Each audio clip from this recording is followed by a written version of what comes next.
if you've been in Bitcoin for a while, you probably know Michael Terpin. I remember going to the first conference in Santa Clara, I believe it was, right? San Jose. It was 1,300 people, I believe. It was really the first major Bitcoin conference. And in Momentum, all kinds of exciting things were happening. I remember seeing this guy stand up and announce at the end of one of the sessions, hey, I'm starting a group of people who want to pool funds and invest in Bitcoin startups.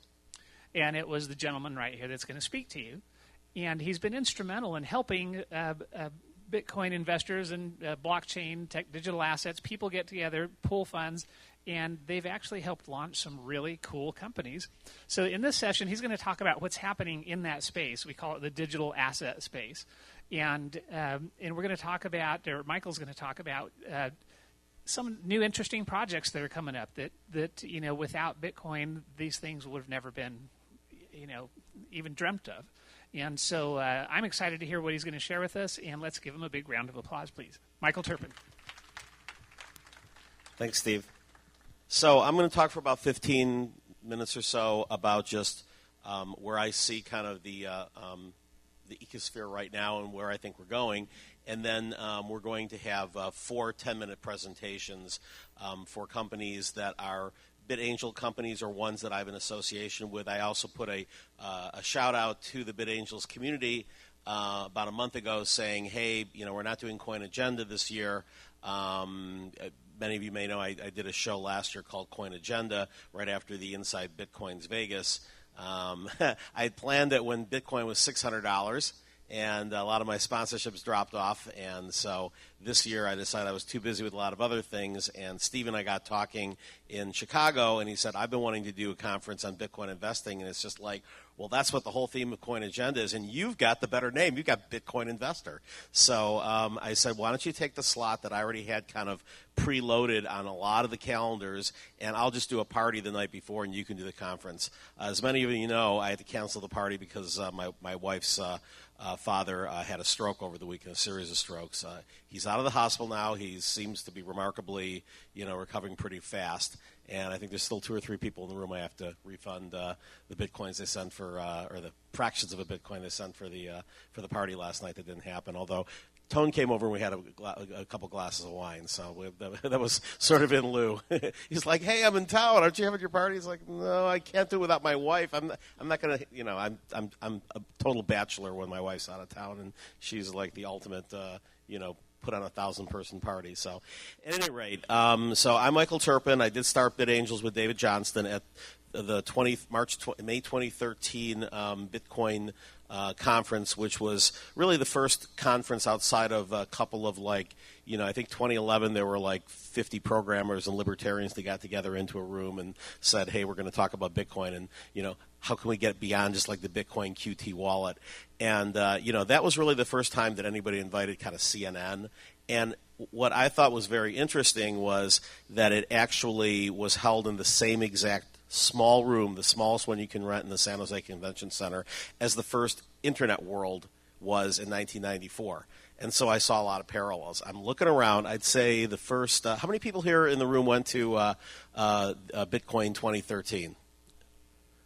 Okay, about a quarter of the room. For those who didn't, you'll remember it was I think 2 rooms about the size of this, and it had little 10 by 10 tables. You had like some great speakers like you know, Eric Voorhees talked on the future of money. That was back when they let Roger Ver still in the United States, and you know, and you just I remember just walking around, and there were maybe 20 little 10 by 10s, including Coinbase had a 10 by 10 with Brian Armstrong standing out front giving people T-shirts. Since then, they've raised $100 million.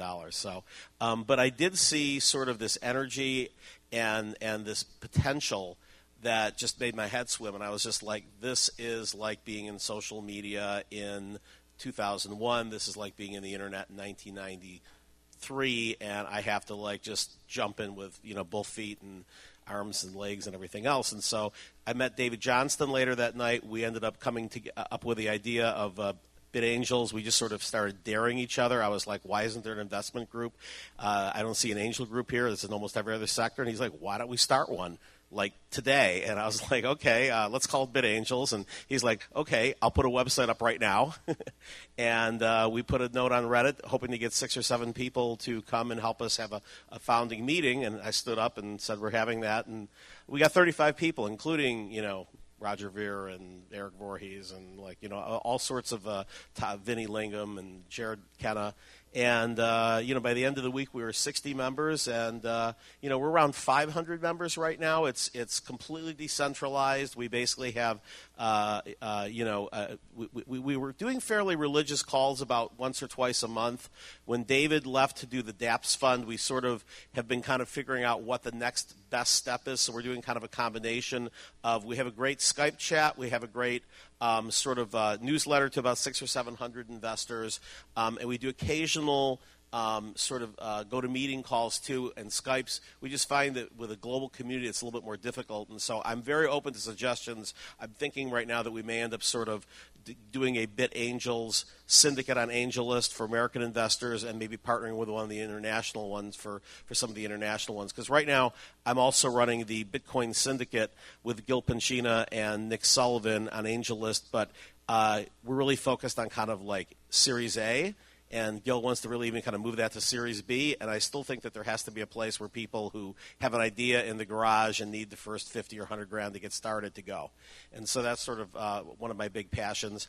I also run Transform Group, which is a PR firm, social media agency. We do some crypto consulting.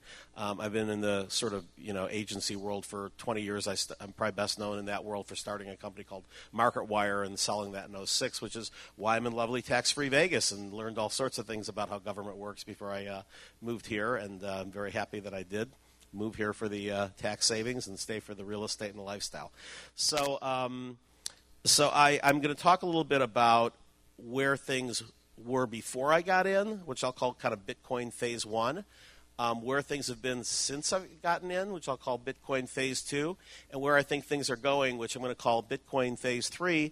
And guess what? They kind of are pretty close to the halvings, which I haven't really heard anybody talk about too much right now, but it's important. Because as all of you know, the algorithm that Satoshi came up with, 10 million of the 21 million Bitcoins that will ever exist were disseminated in the first 4 years before most of us were involved. And, literally there's charts that show you how many people had wallets in the first year and a half. I don't think it ever got above 100 wallets. I mean, that's just how much Bitcoin, was sort of mined when it was incredibly easy to mine. The first 18 months, the hash rate was 1, right? Today it's 50-something million.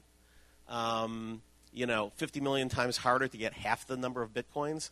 So obviously, Trace and other visionaries who were passionate during that time, before there were the exchanges, when the only wallet was QT. These are the pioneers who built the industry, who basically just said, yes, we believe that there can be this decentralized magic internet money. And obviously, what we have now, when someone says there's no intrinsic value in Bitcoin, it's like, then how come I can go and send $10,000 all over the planet? It's because there are more than 100 people now who will take it, and we're just getting started.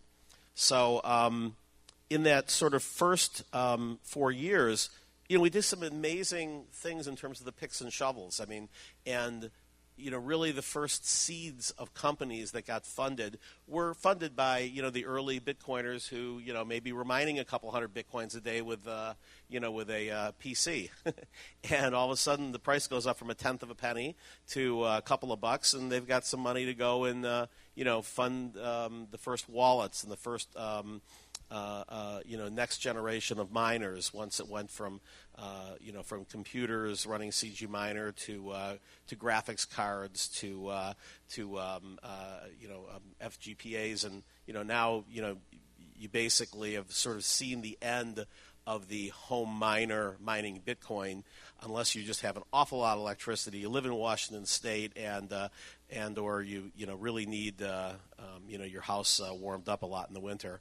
I grew up in Buffalo, New York, and near Niagara Falls, and I wish they would give the same kind of incentives, because they've got Niagara Falls right there, to have mining in that area, and you'd be able to save a lot on heating bills, and all my family would be instantly becoming miners if that was the case. So, and all my friends would say, like, okay, how do I get a place in Niagara Falls? But that would be a very good business incentive for a fairly depressed area. But, when I spoke at the North American Bitcoin Conference at the start of 2014, I'd pretty much noted, and this is when we already had the run-up from when I got involved, and it was 120, and then it went down to 70, and then it had the big, Mt. Gox infused, many will say fraudulently infused, Willybot infused, run up to 1,200, and then the air started leaking out of the balloon. I still basically said that people were asking me on the company side, when will we start seeing a Google in the space? And I had said, and I still believe, that you can't see a Google in an industry until you have a Yahoo, and you can't have a Yahoo until you have a Netscape, and you can't have a Netscape until you have a Cisco. And I think that the first wave of companies that needed to get funded, it happened in 2011, 2012. I mean, you needed to have, obviously better means of creating the Bitcoins with better machinery. So that was sort of the early miners, KNC Miner, Bitfury. Some of these companies were sort of the Cisco in a lot of ways. And then you needed an exchange. I mean, when 80% of the world was trading on Mt. Gox, that was a very tenuous situation. Now, obviously, you have 30, 40, 50 exchanges, so that one bad actor doesn't ruin the entire area. And I think that we're still going to see a boom in the future of decentralized exchanges, which where you're able to go and exchange things without having to rely on a central party. I think there's going to be a lot more security that's happening. Obviously, the security tools were very fundamental because so many of those first 10 million coins haven't moved. And have they not moved because they're being hoarded, or have they not moved because they were lost? We know a lot of them got lost. So when we say there's 14-point-something million today, it's actually quite a bit less, so maybe 3 or 4 million less. So we're now in the second. And at the very end of that sort of 2009 to 2012 era is when you had these first picks and shovels, the wallets, the exchanges, the early miners funded. And 2012 is the first year that we actually have on record, VCs investing in Bitcoin companies instead of just whale Bitcoiners saying, here, have a couple hundred Bitcoins and we'll get you started. And in 2012, there was $2 million invested in the whole sector. And it was kind of funny when Bloomberg called me last week and said, what's happening? What's the problem with Bitcoin investment? We're only down to 80 million this quarter. We were at 90 million last quarter. And I go, we were at 2 million for the entire year, in 2012, and it went to 80. And last year it went to close to 300. And we I believe just this week with DCG's announcement and some of the other Money 2020 announcements, we crossed the threshold of $1 billion. $1 billion into Bitcoin and blockchain-related companies. So I think that, any kind of slowdown is just basically that we've gotten to the point where there needs to be some necessary consolidation. We don't need perhaps 45 wallet companies. We need, 5 great ones. We don't necessarily need 100 exchanges. So, and this is natural in any sector. So, and in the mining sector, obviously there's been some consolidation. Some people just didn't keep up. I mean, Bitfury's killing it. KNC Miner's doing really well.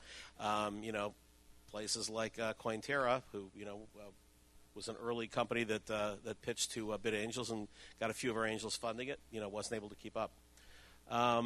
So in this second phase, after the first halving, where you did see the price go from being very flat in the sub $10 range, $4 or $5 most of 2012, and then all of a sudden 2013, you started the year at $13, you ended it at almost 100x higher. I mean, when it hit $1,000, there was just this, amazing recognition by the community that we had gone in a period of less than 4 years from having $1 by 1,000 Bitcoins, which is pretty much what it was trading for in 2010, to $1,000 buying 1 Bitcoin. I don't know if you can think of any other asset classes other than maybe like, angel investments into Google. I knew some people that got Google at like $1. So they maybe got like 1,000x on that, but this is 1,000,000x, right? So kudos to the visionaries who basically created what we have today.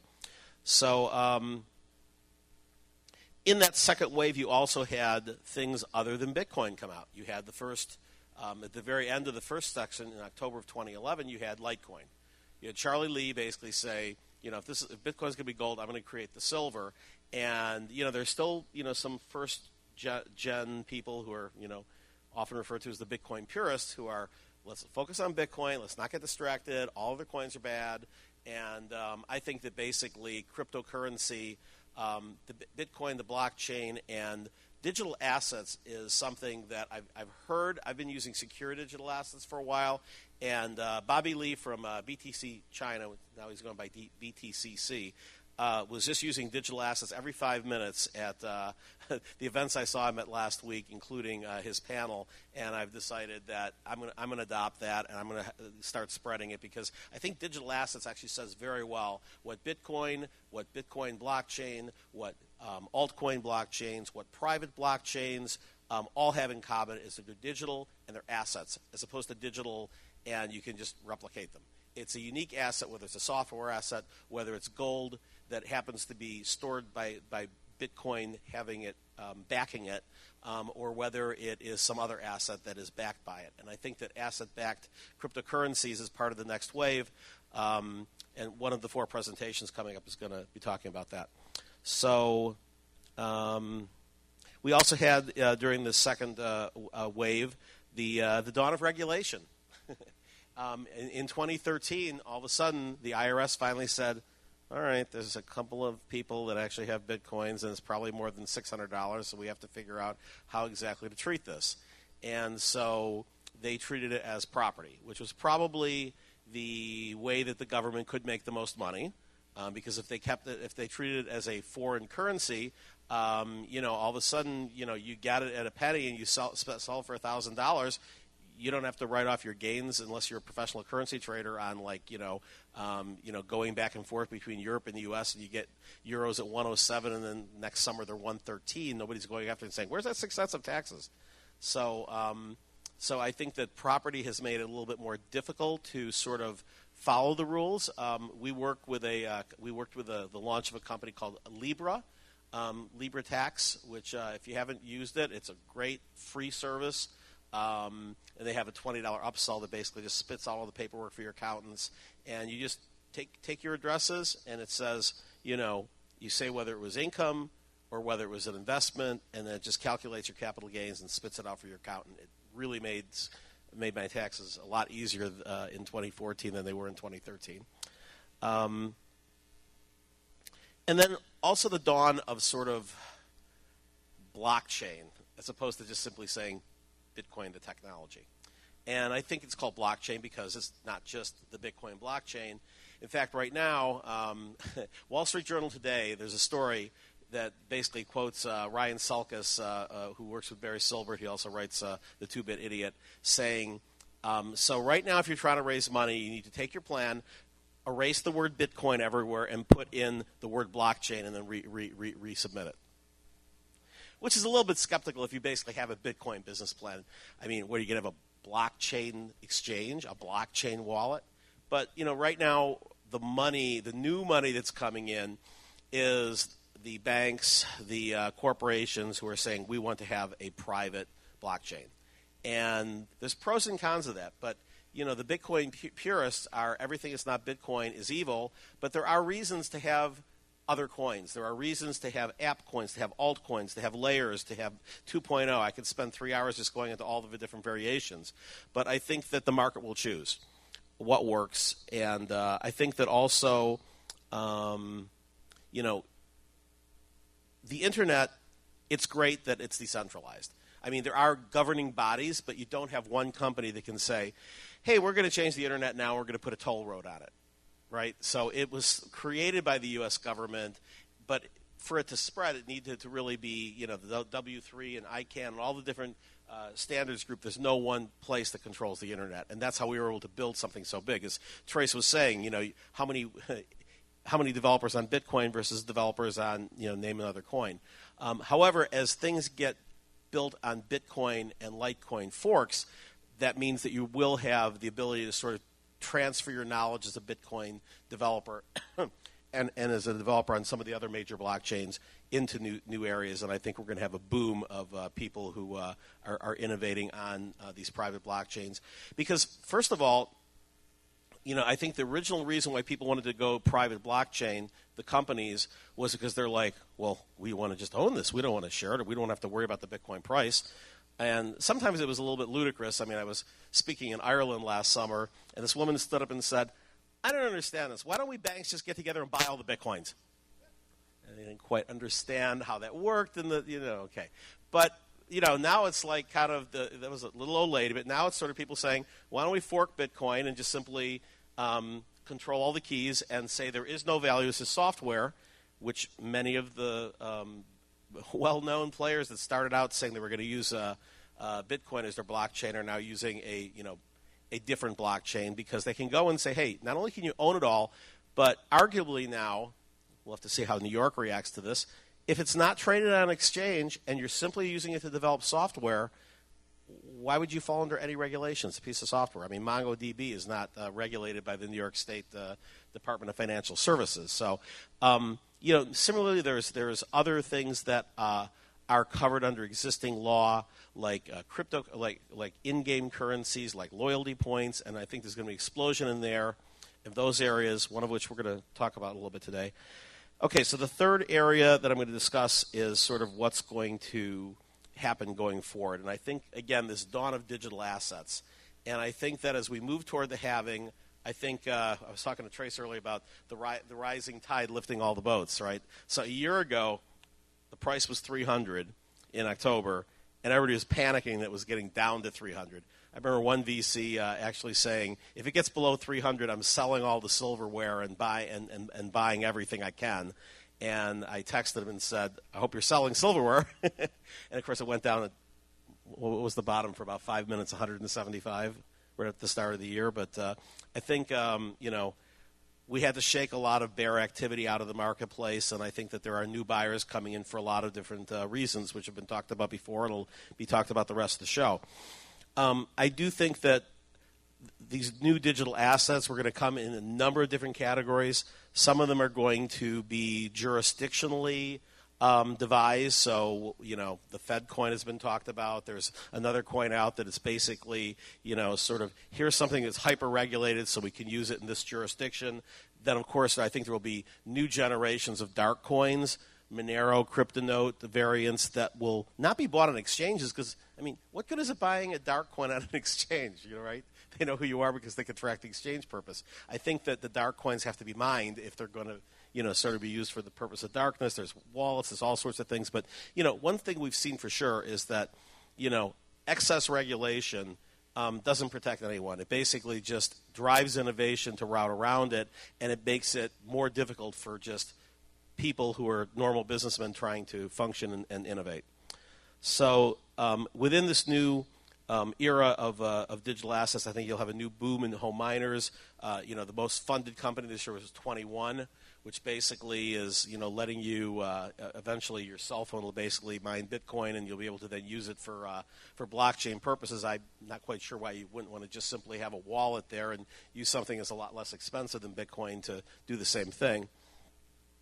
And you're going to have stacks that are built on top of stacks, meaning companies, right? Because even though the internet is really controlled by no one group or country, Google is, and Amazon is, and Facebook is, and yet for the most part, those are fairly trusted entities.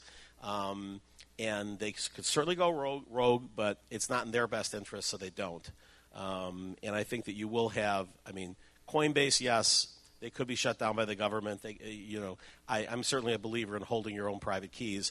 But, and I also think the gentleman asked earlier about, the typical, non-techie person doesn't know how to hold their own private keys. These are solutions that it'll be so easy to hold your own private keys in the next, I'd say 12 to 24 months. It'll be something that, yes, you can show grandma how to do it. Airbits, Bread Wallet, they're already getting close. And that's pretty much it for my my opening foray. I've got time for one or two questions before we then bring up some companies.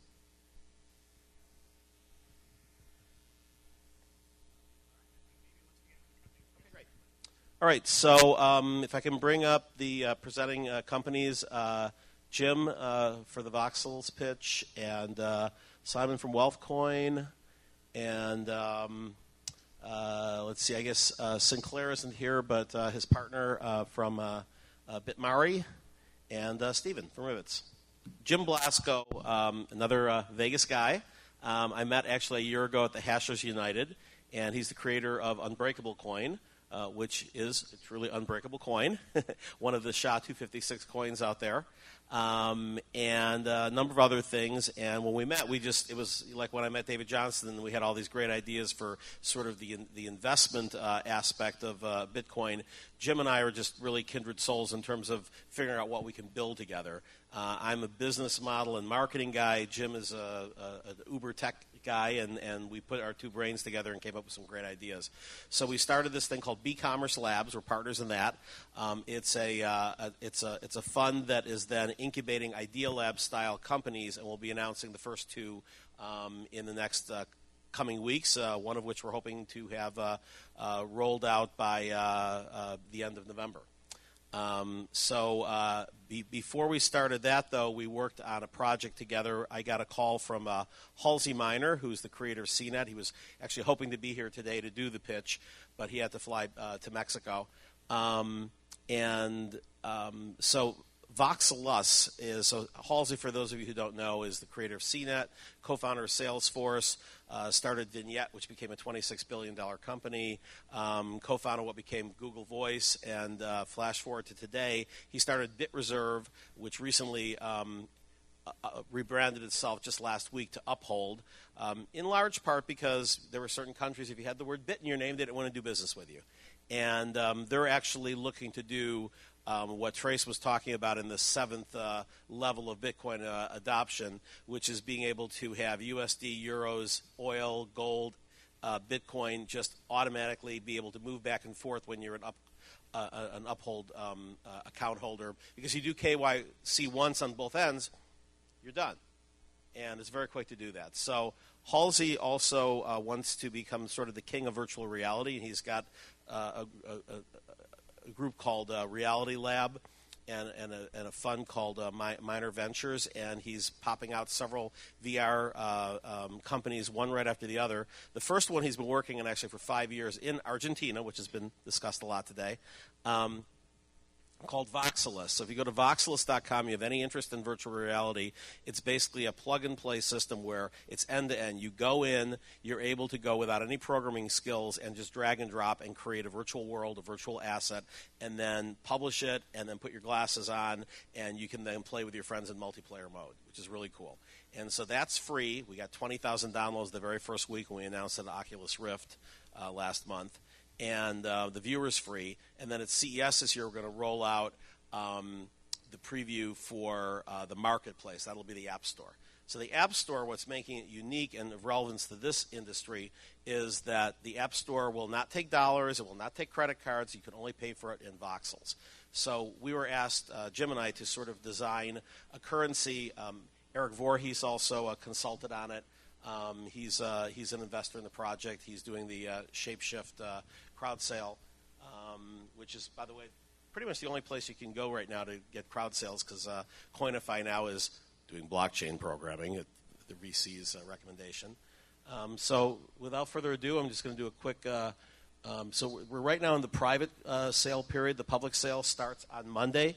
But if anybody in this room, since there's a lot of investors, is interested in the private sale, I will give you the code. Just come up afterwards, and I'll give you the code to get into the private sale. So again, this is the Voxelus platform.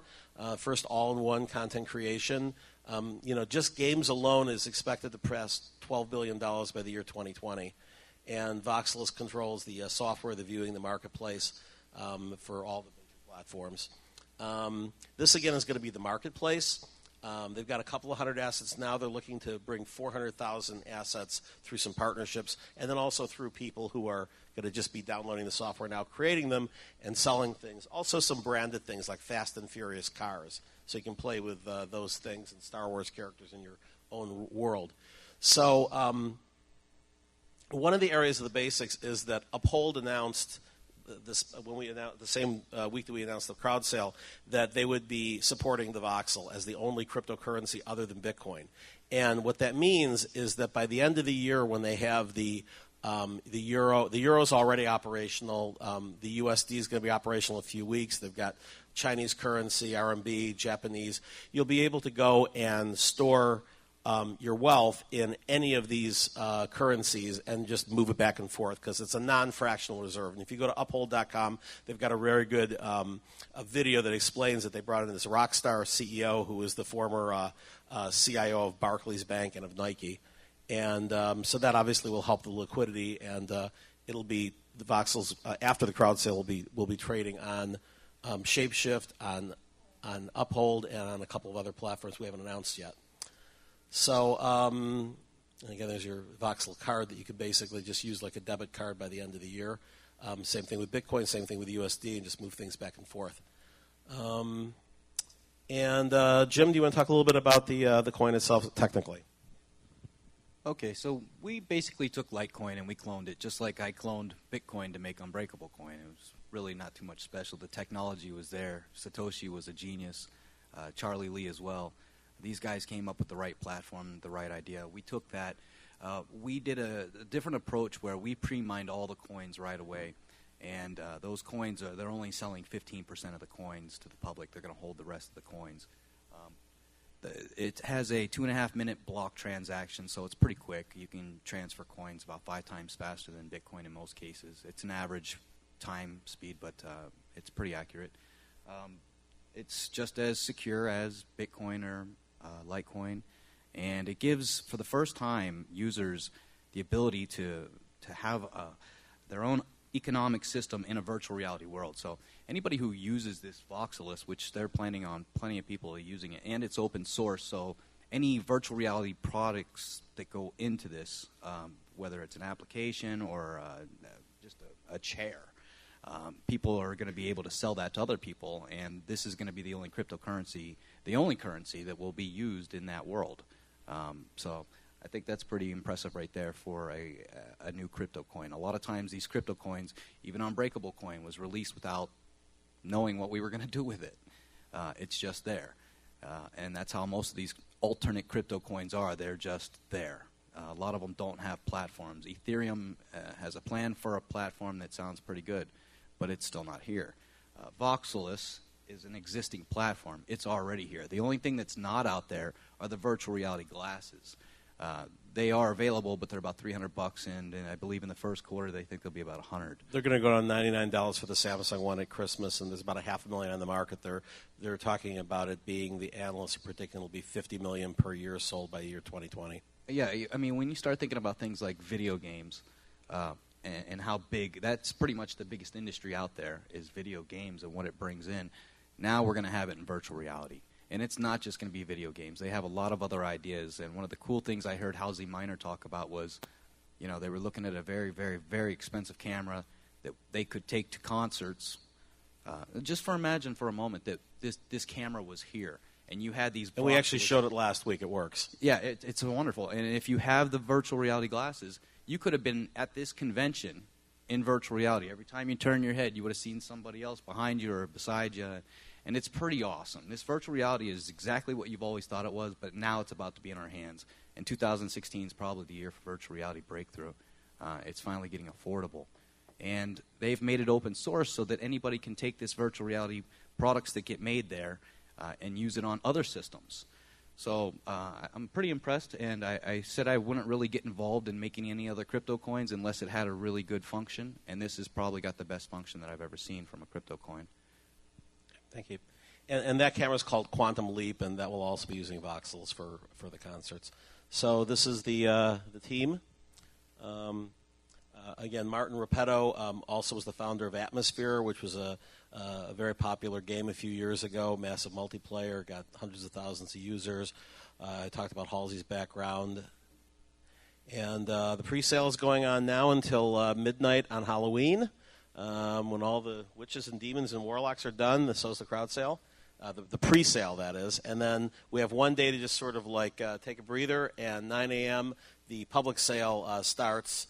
And it'll be one day only where it's 1,000 voxels per Bitcoin. During the pre-sale, it's 1,200 voxels. And then, like a number of the other sales, like Ethereum, like MadeSafe, like Augur, they then have a range where they go down. And then the last available way of getting in the crowd sale is between November 22nd and December 2nd, when it's 750 voxels per Bitcoin.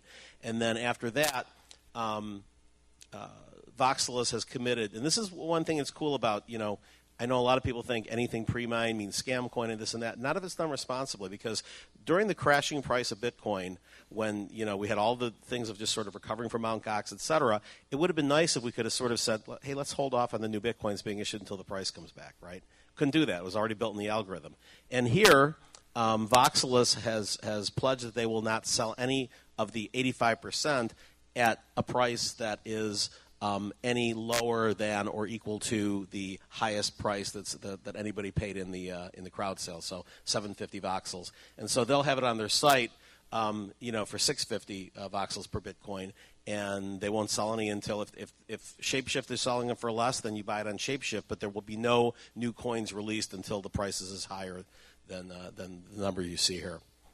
That's it. If there's any one or two questions, then we'll go on to the next presentation. Yes.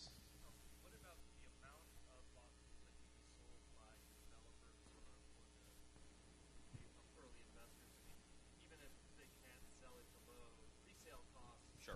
So yes, the people who are the people.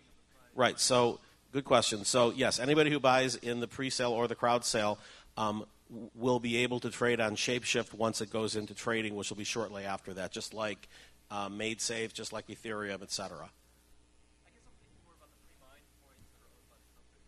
Yes, those will not be released until the price is above. So in other words, if it takes 20 years for the price to get above, then they would be releasing it in an orderly fashion to support the price. I mean, right now they're fully funded by Halsey Minor. They don't need to start tossing coins on the market in any way that would hurt the price. And the price, if it ever goes below the highest price paid in the crowd sale, they will stop selling.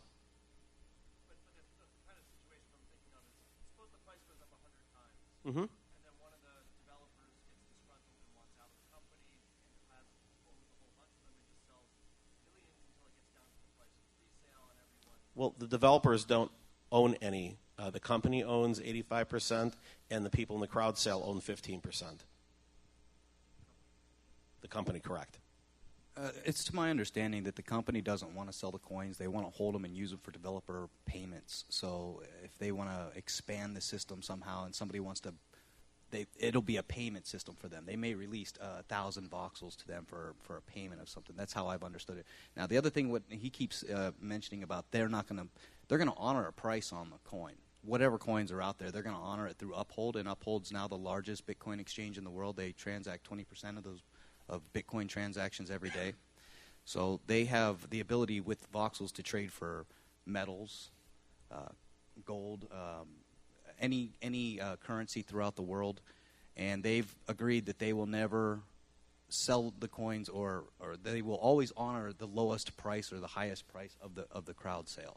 So basically anybody who bought in at 30 cents, they're always going to honor it at whatever the highest price was of the crowd sale, is how I understand it. Is 750, depending on what price of Bitcoin is that day. So it would be about 40 cents based on today's price. Yes. And that's through their exchange Uphold. Yep. 20 years, they run out of coins.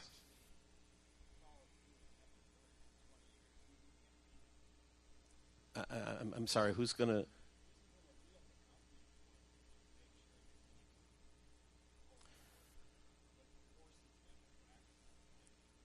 Oh, okay, so CNET is still around. Obviously, if you think that virtual reality is going away, or you think that the companies that are being started here and other companies will be adopting this coin as well, then you shouldn't buy the coin.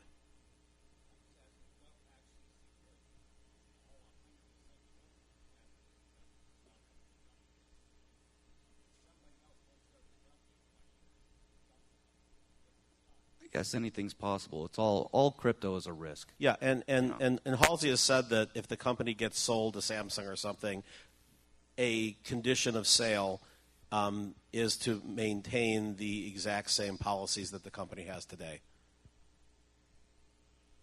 Yes.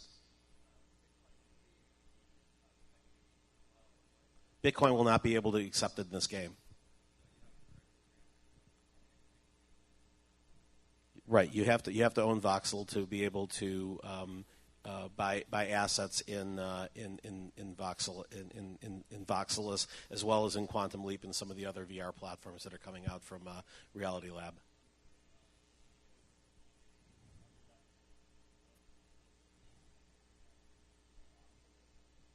They couldn't honor a price on Bitcoin. They can't honor a price on Bitcoin. They can't say if you guys buy 1 million of these. I think the total crowd sale, if possible, would be about $9 million. If everything's sold. If everything sells at 15%. They could never honor that with Bitcoin. They couldn't say that we will honor a price at this point. If you bought in right now, Bitcoin is, $315, and it goes down to $100, they couldn't honor it at $315. But having their own cryptocurrency allows them to honor that price.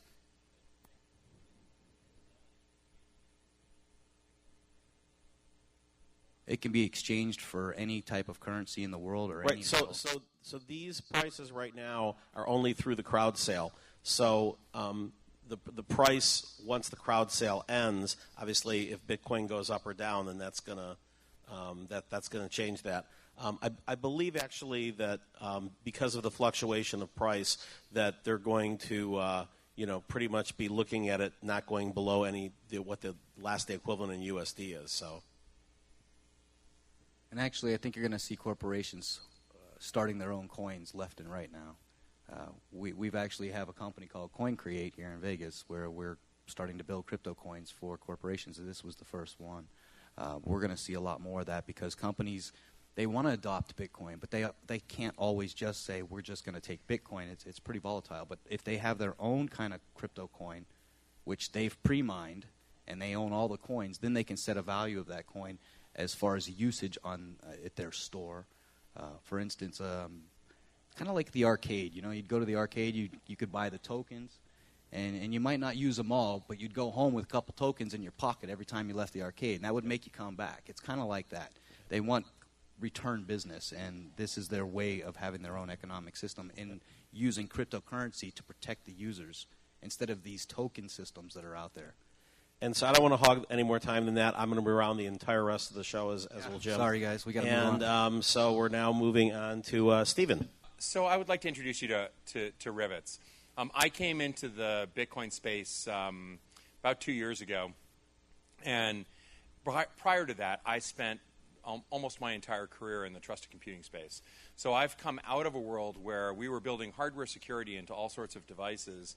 And one of the great challenges was, how are we going to use it? And one of the great problems was who's going to run all the keys. And when I went to my first Bitcoin conference, one of the things that was obvious was here was a community that had a great system for management of keys, but didn't really have a great idea on how they were going to protect all your individual keys for your money. And so if we could have merged the 2.5 billion PCs that have hardware security devices on the motherboard to protect your keys with this little new experimental project of a blockchain which could store the 2.5 billion keys, that'd be cool. And so that's what's been driving me over the course of the last couple of years. And so Rivets is a new startup we've been around working on the technology for about a year. The company's idea was a couple years old.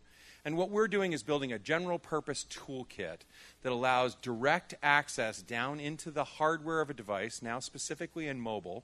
And so you're familiar with these technologies. You've seen these little companies do things like Apple Pay and Samsung Pay. This is taking advantage of those primitives in the chipsets of those devices and exposing it in such a way that anyone who's building a wallet can have advantage exactly the same, if not better advantage to the hardware security that's within, for example, a Samsung device. So there are millions of devices with embedded security. About 1.5 million a day are shipping. So if we can now put a Bitcoin wallet on 1.5 million hardware devices a day, it's fun to talk about it as Bitcoin, but I like to think of it more as money on a phone. Really, what we as consumers want is money on a phone that works. And one of the fun things that we just came from Money 2020, everybody's talking about mobile money, et cetera. One thing's important to know is you can't spend money with Samsung Pay on the internet. It only works at a store. Well, because they use 20-year-old technology inside these devices in order to do the payment rails, so it only works with a point-of-sale terminal. So we like all this idea of digital value and digital assets and digital money, but it's cool that I have this new fancy thing and I can't spend money on the internet. And we also see that the business model is moving, right? We're moving from a purely ad-supported internet to subscription, like Halsey's new company. You're going to buy your latest and greatest Ferrari with machine guns for your virtual reality game, and you're going to put it on a digital asset chain. It's going to be great. And hopefully it's a limited edition Ferrari so that you buy it for a few dollars today, and it's worth, a few hundred times the value of it when you take it down to the Mecum auction later on in life to sell it. And blockchain is emerging as really a great mechanism for modernizing this distributed trust. So blockchain is a new model for trust. I think one of the most important things is we're moving from a world where we trust a central authority, somebody who runs a trust promise, to we're trusting math. And that's the fundamental change. Once we pushed go on the blockchain, ever since then, there's no one in charge. There's a community that can alter it, but there's no one actually in charge. And so really what's in charge is math. And that's a very important construct in this whole space. There's a problem, however. When you look at the blockchain and you take any one single element on the blockchain, I know it happened after this one and before that one, and I know what happened. I just don't know whether it was what was intended to happen. It's just an event. And so bringing security is how we add that context of intent so that I can prove that, for example, you had your device with your key that performed that transaction and not that somebody else borrowed your key and performed that transaction. Or that the transaction that was done was the one you intended to have done. Was it what you saw on the screen? You said, send 10 to Michael Terpin. Great. But the software sent 27 to somebody else. So security is moving to hardware. Anybody who doubts this, go look at Apple Pay, etc. The value is there. Today, you take your Apple Pay device, you can use it on the underground in London. It is not because we couldn't put keys in hardware devices and make them work with the underground in London. It just wasn't safe. If you're going to modernize the entire video game industry to put tokens, trust me, the kids will figure out how to steal the private keys. Fraud will be rampant. Contrary to popular opinion, we have not been able to hide a key in an operating system. We just haven't. We can't hide it in Windows. We can't hide it in Apple. We can't hide it in Android. We have, however, been able to hide keys in hardware. That's what the SIM chip on your phone is.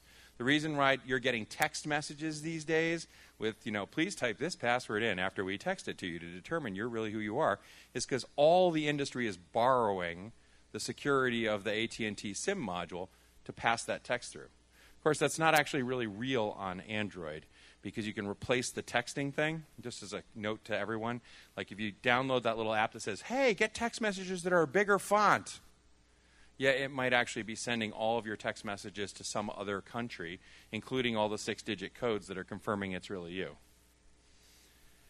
So there are a number of capabilities. I'll talk about a couple of them, but most important in this are the concepts of secure display and secure pin entry. So we can hold a key in hardware, but these devices also have the ability to put a message on the screen that cannot be altered by software in the phone, in the operating system of the phone. And also a PIN number that can be typed into your screen that cannot be stolen by the operating system. And the way it works is that there is actually in the chip an interrupt. We stop the operating system, hand control to a second computer that's locked up in that chip, and perform the transactions on that isolated hardware, which is not live connected to the internet.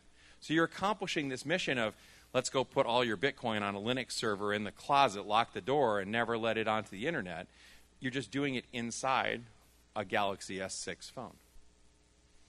So what we're trying to do is make it easy to install and easy to deploy. These are not simple technologies. You want to get up in the morning and start. You can spend the better part of a year and a couple $1 million actually enabling the capabilities.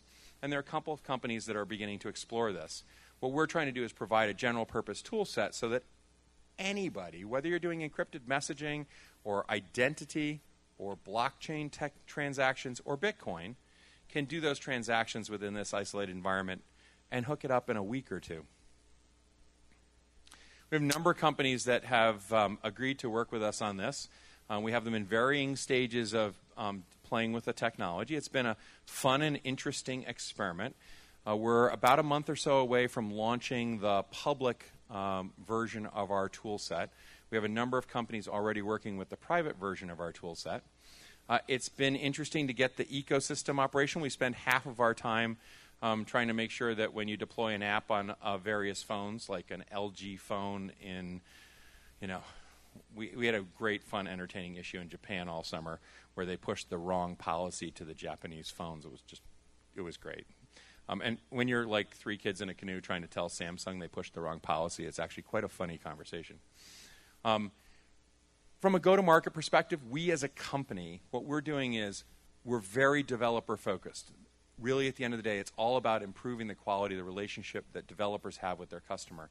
But we're also bringing on new technologies. We're working with a number of the biometric sensors so that fingerprint is directly integrated into our toolkit and a number of other capabilities.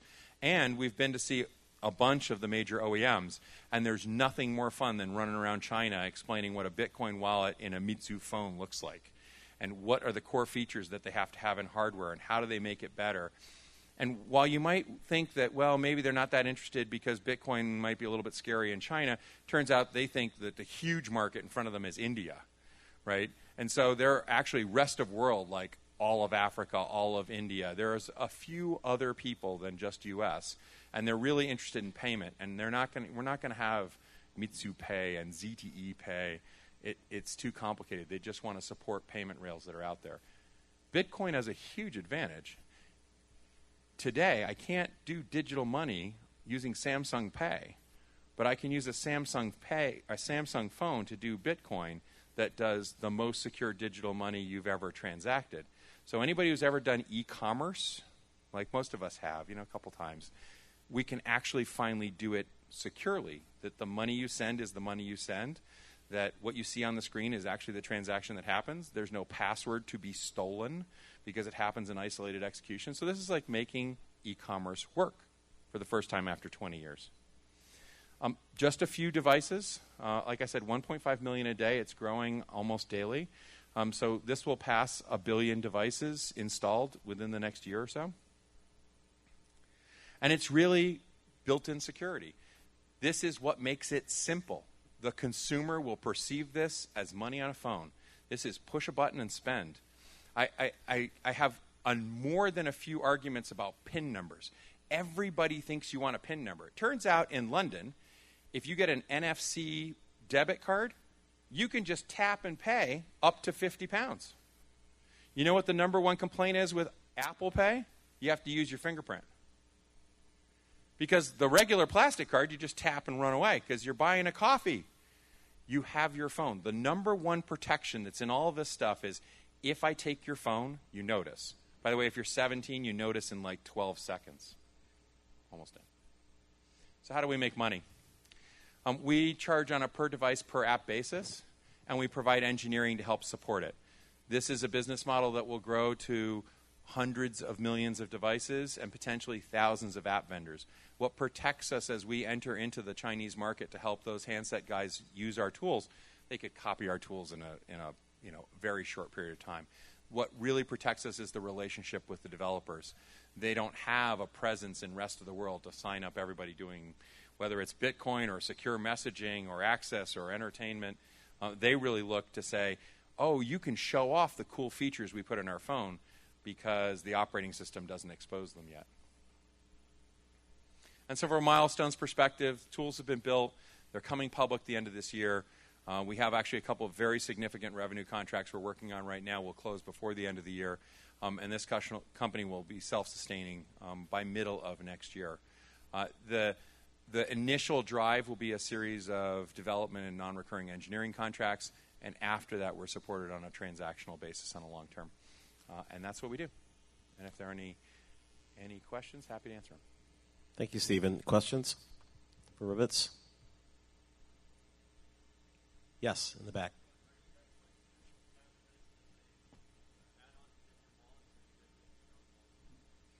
So we have no intention of shipping a wallet. We have built a demonstration wallet, which we've shown around. It's pretty ugly. It's somewhat intentionally pretty ugly, just to show that the functionality is all there and to help us test it. What we're doing right now is actually we are in the middle of, haven't quite finished, a complete extension of the Bitcoin J wallet with the Rivets tools embedded. And so anybody who's building off the Bitcoin J source can just go use that and have at it, build their own thing. And we will look to extend that to the other different open source wallet fabrics so that you can see how it should be done. But at the end of the day, it's basic tools. You can implement them yourselves. I'm going to be Phil Donahue and walk around here. You got a question? Yeah, you're talking about security on the hardware, the, forget what you called it, the trusted execution space. Would you please describe for me the physical reality of that? Which chip is it and who manufactures them? Okay, so the history of this is very simple. ARM, in 2 or 3 generation ago processors, actually made it possible to have an isolated execution space in the ARM processor. That's been around for a while. The problem was that you used to have to call the manufacturer and write firmware you put in the phone. 2 years ago, a company was formed called Trustonic between ARM, Gemalto, and G&D, the 2 big SIM chip companies and ARM, and they've made it possible for us to provision this capability over the air after the phone is shipped. And so Samsung, LG, HTC, Mitsu, ZTE, a number of others have shipped Trustonic in their phones. There is also a core capability now being exposed by companies like Qualcomm and AMD. And actually, Intel has a similar architecture, but done by Intel, which is just coming to market, that they call SGX, or Secure Software Guard Extensions. And so as those capabilities become available to us, we will port our Rivets toolkit to support the other platforms. But today, we build on top of the Trustonic platform. And so what happens is a unique build of code is pushed into your phone, signed by specific keys in your phone from the manufacturing chain all the way up, that's isolated from the OS. So unless you've compromised those hardware keys, you can't put rogue code into the phone. And so this is, when you think about protection, you should always think about a vault, right? If you go out to Staples and you buy a little safe and you bring it home and you put $100 worth of gold in it, it's probably fine. Put $1 billion, well, billion is probably too heavy, but you put $1 million worth of gold in it, you should bolt it to the floor, because it's really easy to come in the house, just pick it up and walk out. If you want to put $1 billion worth of gold in it, you probably ought to put some anchors into the concrete and build bigger walls. And this is, you should think of what Rivets does as about $1 million vault. Like if you have $1 million and you want to extract the keys, or you're threatening to blow something up and there's a message protected, you can spend $1 million, and you have physical presence of that device, you can take it apart. If you have just software access, so just over the air, the Russians want to spend all the money they want to break Bitcoin, you can't break it over the air. Okay. Any more questions, or we move on to the next presentation? Great. Thank you, Stephen. Right on. All right. Hi, everybody. My name is Stefan, and I'm the CTO and co-founder of a company we're calling WealthCoin. So at WealthCoin, our premise is pretty straightforward. So we noticed that investment services in countries outside of North America tend to be sparse, hard to use, or even non-existent in certain cases. So we set out to sort of see how we could tackle this pain point. And unsurprisingly, Bitcoin helps out quite a bit. So with Bitcoin, essentially what we use it for right now is, as it exists today, no fancy blockchain tech, just as a payment rail. So a payment rail to fund your investment account with us. and then, of course, a rail to get the money out of your account, potentially, as well. And so this way, we can kind of provide unprecedented access to investment services that we haven't really seen before in many countries around the world. So the other key component here, and where Bitcoin becomes involved once again, is that the portfolios themselves have to be Bitcoin denominated through and through so that we can stay in cryptocurrency and we don't have to get messy switching between fiat currencies or sort of looking at gains in fiat and whatnot. So we went out and we built portfolios. We currently have 3 really well-balanced modern portfolio theory style portfolios. They look somewhat like this. This graphic is really fluffy, but we're investing in global equity markets, so ETFs on the S&P 500, the Euro 50, the German DAX, sort of you name it. And what's cool is that we've invested in these as Bitcoin-denominated assets. So we have a broker provider in the UK who provides these contracts on these equity markets that track in Bitcoin. So the delta in the price of the asset is paid out in Bitcoin, which is really important so that we stay in cryptocurrency the whole way through. The other key component, if you're familiar with modern portfolio theory, is a debt component. And so for that, we're using peer-to-peer Bitcoin loans. So you might be familiar with like BTC Jam or Loanbase. So we have auto-index partnerships with both those companies in order to sort of create a debt component in the portfolios. So this is a quick preview of the product. I wanted to do a full demo. Worth noting that these are real screenshots. So we have a working demo on iOS, and of course the back-end infrastructure is built out. And yeah, it's a really simple process. It takes less than 10 minutes. You can deposit. Well, you pick a portfolio first, and then you can deposit some Bitcoin. And if markets are open within about 10 minutes, you should be trading, which is pretty cool. So this is our team. Jackson Greathouse Fall, our world-class designer and head of product, came from a mobile search startup. Simon Burns, very relevant. He's our CEO, co-founder. And he came from Robinhood, which is a relevant fintech company in the space. They did sort of like feeless mobile stock trading. And he led marketing communications for that team and took it sort of from unknown nascency to a bit of hype and success. So he's a really valuable member of the team. And then myself, already introduced, Stefan. I have a kind of a heavy mobile engineering background. Recently was StumbleUpon, building some products. And we think we're the team to build this because of our sort of diverse skill set. Myself bringing a stable, scalable platform, Simon being able to sort of communicate it to the world, and Jackson making sure it looks beautiful all the way through. So not only do we have a great team, but we're starting to partner with some really great industry leaders. So Coinbase, notably, is helping us out with hosted wallet infrastructure, as well as providing us early access to some of their payment method APIs, so acting as an exchange. So this is important for us so that we can sort of blur the line between fiat and Bitcoin, so that our users don't necessarily have to have Bitcoin when they approach WealthCoin. They can approach it purely as an investment option and be sort of onboarded into Bitcoin as quickly as possible thanks to Coinbase. And we have some quotes from notable people.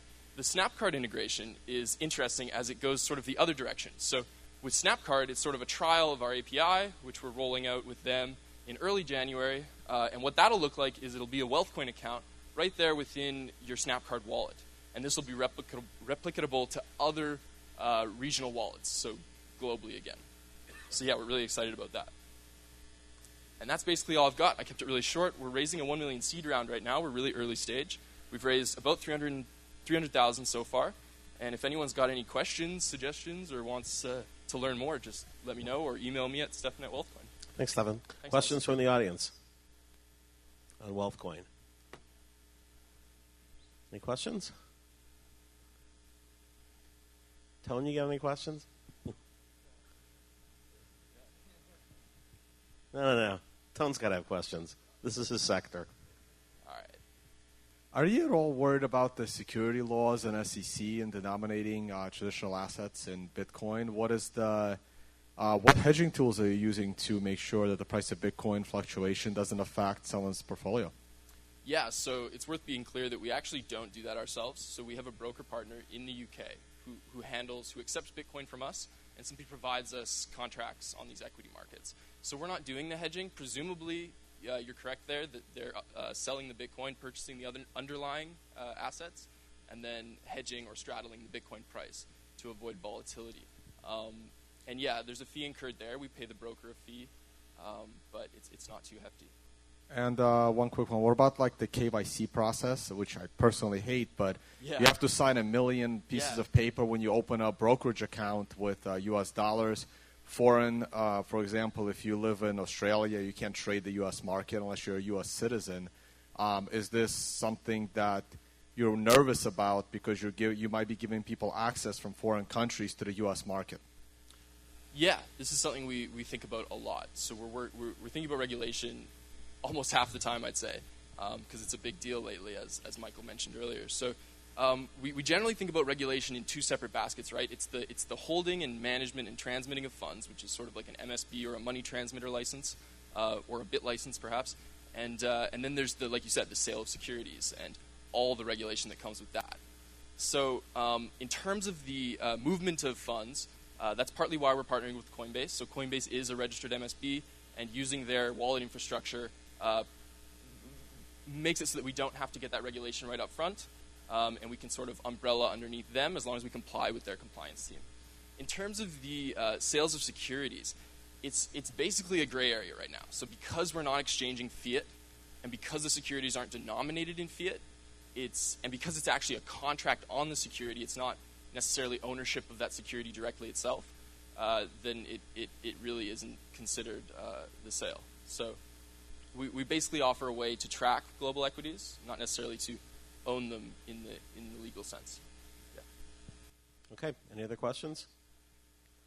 Tone's my secret weapon if there's no questions. Make sure you watch his presentation tomorrow. He's amazing. Okay. Thank you. Good afternoon, everybody. My name is Chris Mapondera from Zimbabwe. BitMari is a Pan-African money remittance company. We are looking at providing a service for remittance. Oh, okay. We are looking at providing a remittance service for the African diaspora to Africa. The World Bank quotes that $40 billion is remitted to Africa every year by the African diaspora. Now, out of that $40 billion, $4 to $8 billion goes for service fees. The total international aid to Africa is no more than $5 billion a year. Now, most African countries right now have realized the importance of the diaspora in terms of development of Africa for two reasons. One, they are the most educated of most immigrant groups in Europe, in USA. You go to every major technology company in the US, you'll find an African engineer, programmer, what have you. Whether it is Microsoft, wherever, you can go to Google and so forth. Africa has got about 1 billion people. That is why most people who become aware of Africa's potential, right now I hear so much complaints of, well, the Chinese are taking over Africa and so forth. But basically what they've done is to identify the opportunities in Africa.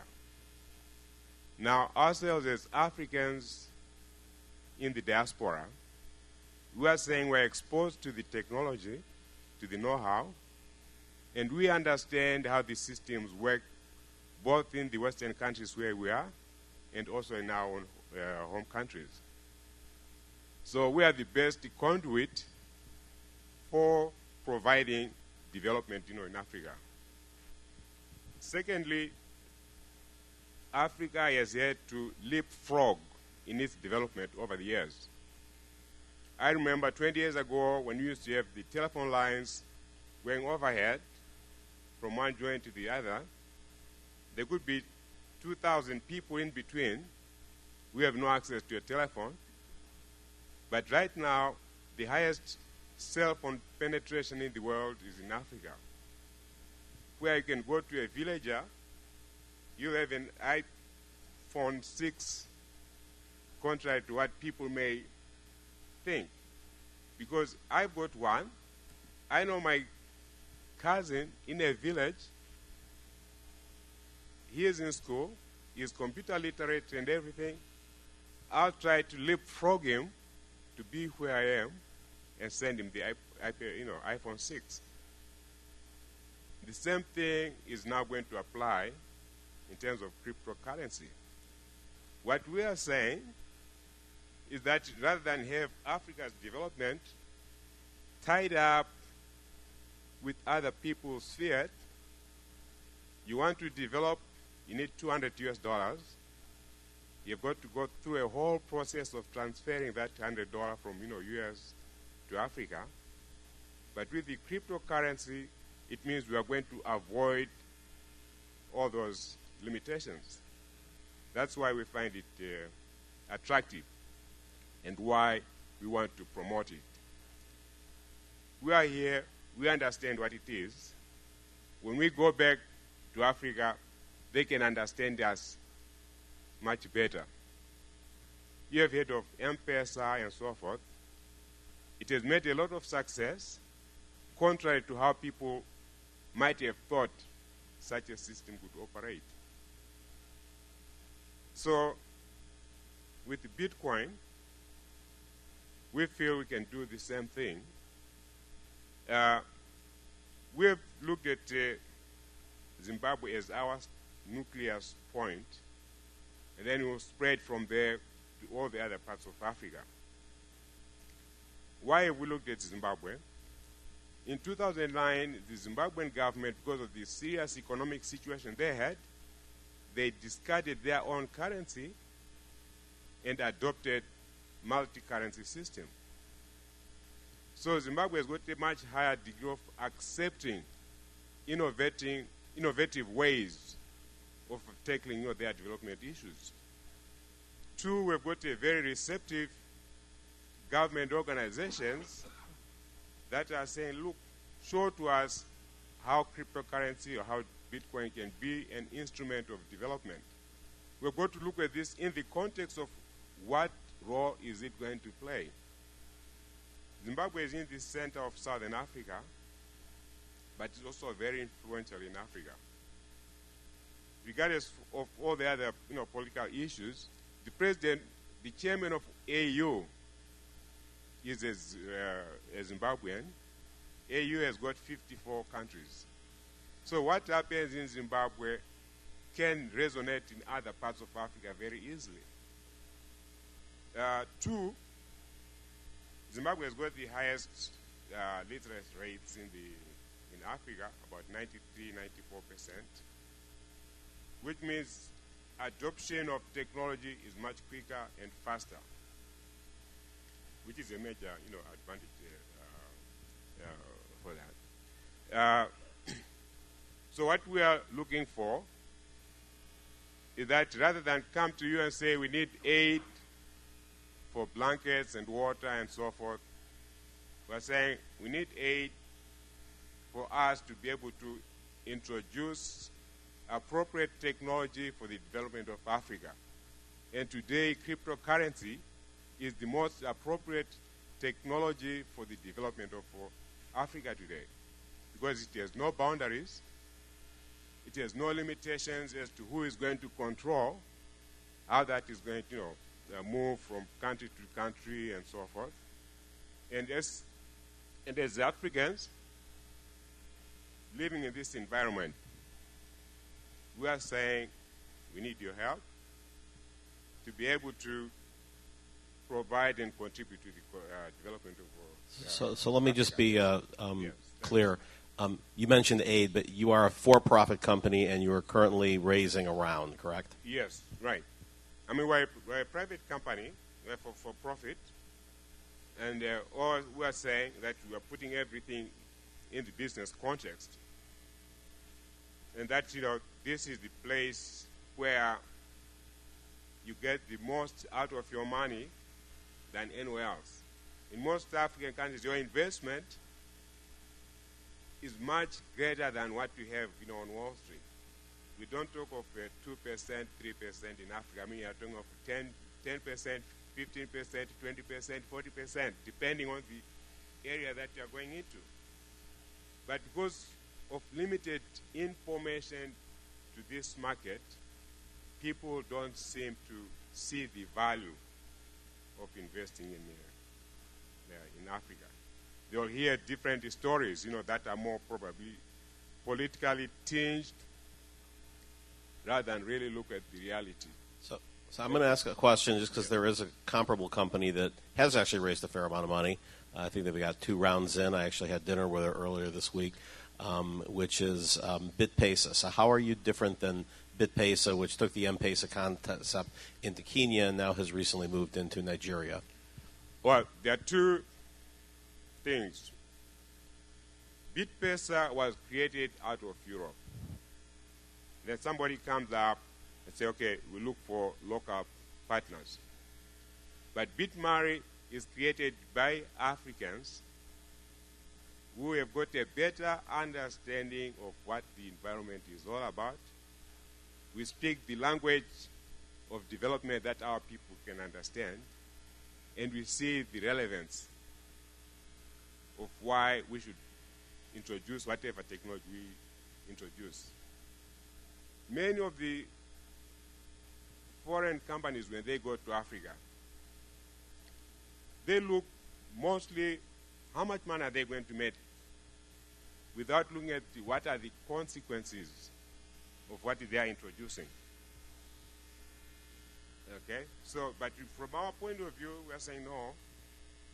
We define what our problem is, and we are defining what our solution is. And we expose ourselves to groups like yourselves, where I may not talk very competently from a technical point of view, but I can tell you in terms of what impact that is going to make. 1 billion people. So I met your partner, Sinclair, in Brazil last year at the La BitConf that Trace had mentioned. I'll be there again in Mexico City this year.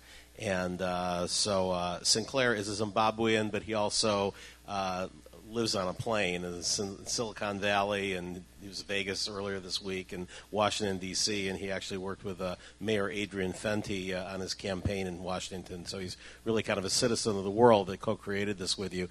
And as I recall, you're looking at what, a 1% charge to be able to have is the business model, and then you have relationships with Zimbabwean banks that perhaps others don't as easily have. Well, yes. Let me just go to our team. We have assembled a team of both American individuals, American companies, and Zimbabwean individuals, companies, and institutions. For the American on the American side, we work with the Perkins & Coie, a legal firm that is assisting us in terms of looking at all the regulatory requirements in the U.S. and so forth. And then in Zimbabwe, we also have legal companies that are doing the same, to make sure we meet the regulatory requirements in Zimbabwe. From a technical point of view, Zimbabwe has got probably some real top young computer engineers, scientists, programmers, and so forth. But we also have American engineers, programmers. We've just brought on board a young African engineer from MIT who has been studying Bitcoin for the last 3 years, and to see what and how it can integrate into the African economy. Okay. Yes. So I think we're out of time here. If there's one question, Susan?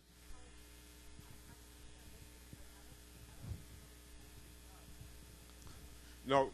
They're a remittance company to Africa. Oh, okay. I'm sorry. So it's a remittance company? I'm sorry, I missed that part. Yes, it's a remittance company, yes. As I said, Africans remit $40 billion to Africa, but we wish to cut down the cost of remittances rather than, have 10 to 20% going to companies in fees. Right, we could do it at a much cheaper cost than that. And how do you spell the name of the company? BIT, then MARI. MARI. BitMari. Okay. It's and BitMari.com. You can get us on our website, yes. BitMari.com. Thank you. The last question is, did you name the companies that you're associated with in the U.S.? Did you mention those? Well, right now, the most critical one is the legal company, Package and Coy, right. And also, we have also, relationships with companies like Coinaport that, are working with us, in terms of providing us with exchange. Okay, any other questions? Yes. Thank you. So I imagine one of the largest problems with remittance would be that many of the people receiving in Zimbabwe, as so many African countries, are unbanked and don't have a bank account. So what's the solution? I mean, it's easy to send Bitcoin from here to there. They could just have a Bitcoin wallet that they downloaded for free. The problem is getting the money into their pockets in a way that they could use it on the ground. So how have you guys, is your company trying to address some of that? Well, yes. The people who make use of our services have to have a Bitcoin wallet. And then, for instance, with the Coinaport, we then exchange, the local fiat into Bitcoins, and then deposit that into our merchant account. And then we remit money directly to a bank that we work with in Zimbabwe, for which, a Zimbabwean can just go to the bank and get, his dollars. That is one way. And then two, Zimbabwe now utilizes, telephone money transfers. Okay, so I mean, you can have a guy in a very remote area, and then we work with telecom companies and so forth. That you can have the money transfer through the cell phone and so forth. So those are some of the mechanisms you are looking at. Okay, one last question, and then lunchtime.